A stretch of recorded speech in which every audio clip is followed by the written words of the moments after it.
Oke, kita lanjutkan. Nah, ini Ibu akan masuk ke sudut-sudut istimewa, perbandingan trigonometri. Kemarin ini waktu tatap muka kita udah bahas, malah sudutnya malah lebih lengkap. Sistem hafal kemarin ya 0, 30, 45, 60, 90. Nah, ini kalau untuk di sini dia hanya ambil 3 sudut istimewa saja. Nah, penjelasannya seperti ini. Ada sebuah segitiga sama sama sisi, semua sisinya sama panjang ya. Ini 2, 2, 2. Nah, kemudian kita belah menjadi 2, sehingga di sini 1, di sini 1 ya. Nah, sudut kalau dalam sebuah segitiga sama sisi, maka sudut-sudutnya juga sama besar. Berarti jumlah sudutnya kan 180 derajat. Berarti kalau dibagi 3, berarti di sini ada berapa? Berapa ayo? 60, 60, 60 ya kan, 60, 60, 60. Oke, yang di sini kita bagi 2 ya, kita bagi 2 sehingga di sini 1, di sini tetap 2. Nah, di sini tetap 60, tapi di sini jadi 30 karena tadi kan 60 dibagi 2. Jadi ada 30, 60. Nah, segitiga ini Ibu keluarkan ke sini. Nah, jadi sudutnya di sini jadi 30, di sini tetap 60, di sininya jadi siku-siku. Kemudian di sini dia menjadi akar 3. Mengapa akar 3? Karena kita cari menggunakan Pitagoras, berarti 2 kuadrat nih dikurang dengan 1 kuadrat. Nah, hasilnya adalah 4 dikurang 1, berarti sama dengan akar 3. Jadi ini akar 3. Nah, untuk mencari sin 30, sin itu kan sin demi, depan per miring, berarti 1/2. Nah, makanya di sini kita tuliskan sin 30 itu adalah setengah. Ini cara menemukannya ya. Kalau kemarin waktu PTM kita pakai sistem hafal. Oke. Sekarang kita mau cari cos 30. Cos kosami samping per miring, berarti akar 3/2. Akar 3/2, atau kita buat lebih sempurna bentuknya menjadi setengah akar 3. Nah, kita tulislah di sini cos 30 itu setengah akar 3.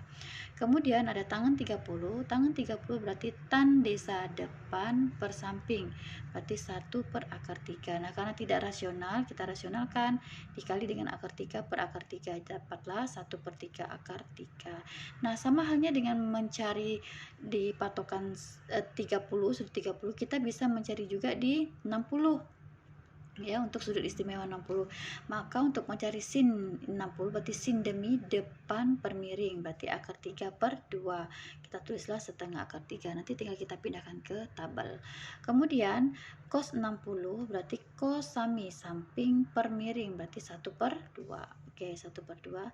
Tangan 60 tan desa depan per samping, akar 3/1. Jadilah dia akar 3. Nanti kita pindahkan ke sini ya.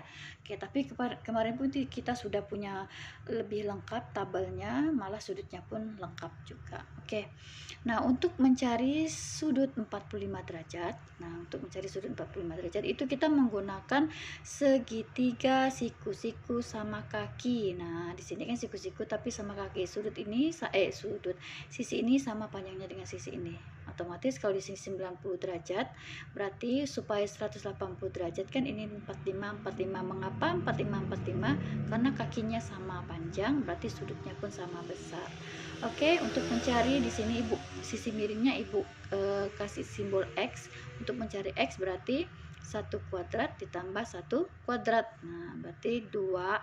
Nah, akarnya X-nya saja berarti akar 2. Kita dapatkanlah sisi miringnya akar 2. Nah, untuk mencari sin boleh pakai 45 yang di sini, boleh pakai 45 yang di sini, dia sama. Nah, sin 45 misalnya pakai sudut ini ya, sin demi berarti depan per miring, 1 per akar 2. Kita rasionalkan jadilah setengah akar 2. Kemudian cos samping per miring berarti 1 per akar 2. Oke, cos 1 per akar 2 kita sederhanakan menjadilah 1/2 akar 2. Sebentar, mengapa sin 45 dengan cos 45 ini sama? Sabar ya. Oke, baik, kita lanjut.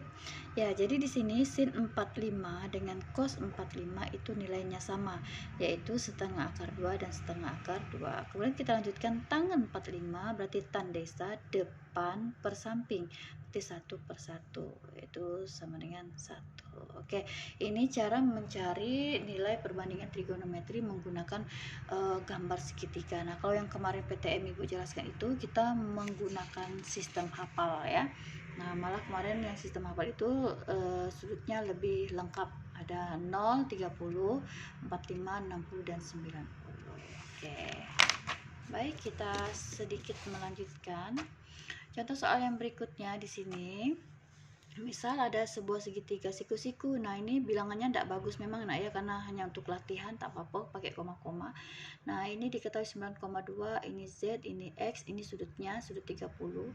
Nah, yang ditanyakan tentukan panjang X dan Z. Tentukan panjang X dan Z. Nah, perhatikan yang diketahui ini sisi depan. Sisi depan yang ditanyakan sisi miring. Nah, yang mengandung sisi depan dan sisi miring itu kan sin demi. Berarti sin ya. Sin demi. Berarti sin 30 sama dengan depan per miring. Ya, berarti sin 30 sama dengan 9,2 per Z. Ini dia.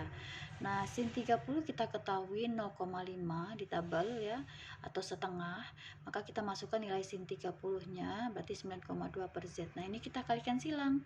Berarti 0,5 dikali Z, 0,5 Z. Ini 9,2 dikali 1 di sini, berarti 9,2. Nah, maka Z-nya adalah 9,2 dibagi 0,5. Nah, ini jelas dalam ulangan tidak akan keluar karena harus menggunakan kalkulator ya nak ya. Nah, karena ini latihan tidak apa-apa. Jadi kita dapatkan Z-nya 18,4. Jadi panjang ini 18,4. Sekarang kalau kita mau mencari tangan, tan desa depan per samping. Depan per samping berarti tangan 30 sama dengan 9,2 per X nih, depan per samping berarti 9,2 per X. Nah, tangan 30 di tabel itu adalah setengah akar 3. Nah, setengah akar 3 ini bisa kita cari menggunakan kalkulator. Nah, ini dulu kita kalikan silang dulu. Nah, ini dikali ini berarti setengah akar 3 kali X. 9,2 dikali 1 berarti 9,2. Ini kan per 1 nih, artinya per 1. Kita kalikan silang. Nah, untuk mencari X berarti 9,2 dibagi sepertiga akar 3. Nah, sepertiga akar 3 ini kalau dalam kalkulator kita cari bentuk desimalnya, berarti pencet dulu akar 3 berapa, kemudian dibagi 3. Nah, itu hasilnya adalah 0,58. Nah, kita dapatkanlah X-nya 9,2 dibagi 0,58. Oke, kita lanjutkan. Berarti ini sepertiga akar 3-nya kita jadikan desimal tadi anak. Cara mencarinya adalah pakai kalkulator, pencet akar 3 berapa, kemudian akar 3 itu hasilnya dibagi 3. Nah, kita dapatkanlah 0,58. Nah, sehingga X itu artinya 9,2 dibagi 0,58, hasilnya sama dengan 15,9. Jadi X ini 15,9. Kita bisa menggunakan cara lain. Tadi kan kita udah menemukan X ya, menemukan Z terlebih dahulu kan. Nah, kalau bisa udah menemukan Z terlebih dahulu, maka X dicari bisa menggunakan Pitagoras, tidak perlu menggunakan perbandingan trigono. Jadi untuk mencari X berarti Z kuadrat dikurang dengan 9,2 kuadrat. Kita coba ya. Jadi Z kuadrat dikurang dengan 9,2 kuadrat menggunakan Pitagoras. Nah, ini setelah Ibu masukkan nilainya, Z kita kan tadi dapatnya ini 18,4, masukkan di sini 18,4 dikuadratkan dikurang 9,2 dikuadratkan. Nah, hasilnya setelah dicari dapatlah 15,9. Nah, ternyata sama. Nilai X-nya sama ya. Jadi karena Z-nya udah diketahui, tadi udah dicari terlebih dahulu, maka mencari X bisa menggunakan Pitagoras, atau kalau misalnya mau cara lain menggunakan perbandingan trigonometri, hasilnya sama ya. Oke, tinggal 2 soal, Ibu cut dulu, takut kepanjangan videonya ya. Oke, terima kasih. Kita lanjutkan di video yang ketiga nanti. Oke, terima kasih.